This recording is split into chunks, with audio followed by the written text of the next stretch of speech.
Hello and welcome to another Dragonstorm Studios video. And today we're going to be looking part 4 at our drawing in 2-point perspective series. And we've gone over all of the basic skills at this point. So we are now going to draw a full scene in 2-point perspective. So I've got my paper here. I've got my long horizon line. I've got my vanishing points, one on either end. And that will allow me to draw my piece here. So I've already thought about what I'm going to do. I'm going to have the first building, the one closest to us, set a bit more to the left because I'm going to have a big giant monster attack, Godzilla style, over here on the right. So that way the main building facing us won't be in the way. I've set the line a little bit lower. So here, the halfway part of the page is about here. I set it a bit lower, so we're looking up more at our scene. And therefore we get more of the monster that way. So the building closest to us is going to be fairly tall, but not the tallest one in the picture. But I do want to have it offset, so it's going to take up most of the space on the page.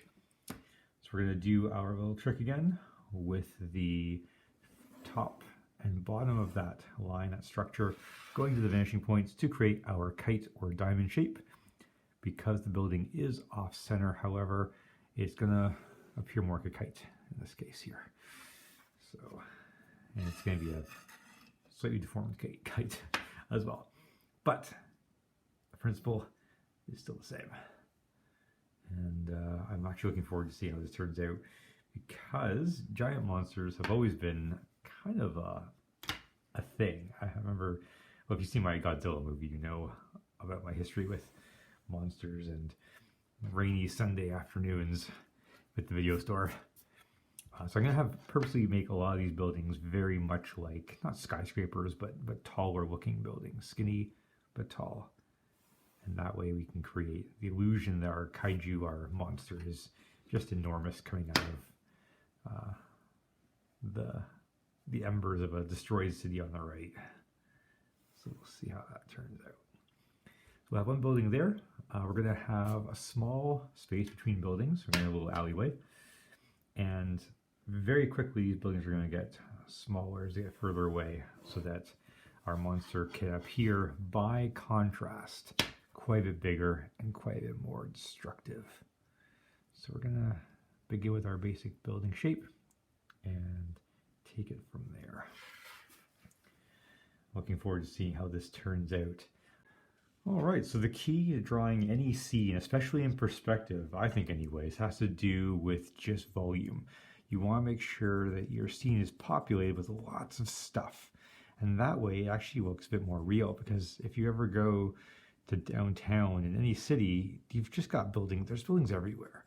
So the more buildings you can incorporate into your scene, the more realistic it looks. So we've got our kaiju, and I've kind of taken a spider, a praying mantis, and morphed them together. I've got lots of buildings in the background, middle ground, and even here in the foreground as well. And that just helps, again, just to populate the scene, make it a bit more complicated, a bit more interesting, because you're going to get buildings on intersection, or I guess next to intersections, and really all over the place. All right, so a quick check-in with the drawing. At this point, I'm about halfway done all of the building details. And although it definitely was a lot of work, it wasn't difficult work. So one thing I'll often do as I'm working away on the drawing is I'll actually have something else going on in the background, whether it be a movie playing or watching YouTube videos. I'll do something just to help pass the time as I'm working. And that just makes it a lot easier for me to get through anything which is heavily detail oriented.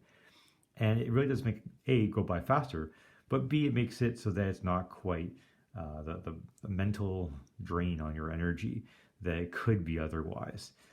I find that if I focus too much on the work that I'm doing while I'm doing it, I tend to make mistakes. I'll start putting lines in the wrong spot, or I'll end up with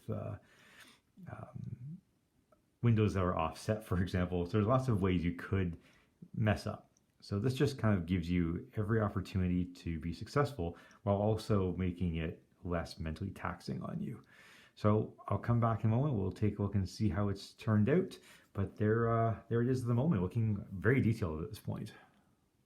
With all the lines complete, it looks like this. And it is impressive looking. Technically, a well done piece. However, as always, we need to add some shading now. So we don't actually see a light source in this picture. There's too much going on. Not enough sky really to see a light source. So I'm gonna just assume, as always, that I've got my light source coming from top right, and that allows me to work from left to right more easily. Since I am right-handed, less chance of me smudging the work that way. So I'm gonna start thinking about where I'm gonna get shadows and shading. So obviously on this side of the building over to the left, we'll get more shading and we'll get some shadows being cast as well. I'll also work on the roads like I did in the last few videos when it came to drawing roads in 2-point perspective. But there we go. That's pretty much the technical aspect. It's just a matter now of adding all the skills that we've gone over in these videos in the past. And with the shading and asphalt added in, you just get this much more impressive end result. I figured that I could have put some people fleeing. However, they would have been so small that they would just have been stick figures. And stick figures really aren't all that great an artistic tool. So we're gonna leave it at that for today. I'm hoping you enjoyed watching that progress there. It certainly was a lot of work, but well worth it, very rewarding. And if you give it a try yourself, you'll find out as well. Take lots of breaks if you do give it a shot. If you get frustrated, stop, come back to it. And I'm hoping that you give a chance and see how it turns out for yourself. Hope you have a fantastic day, and we'll see you next time.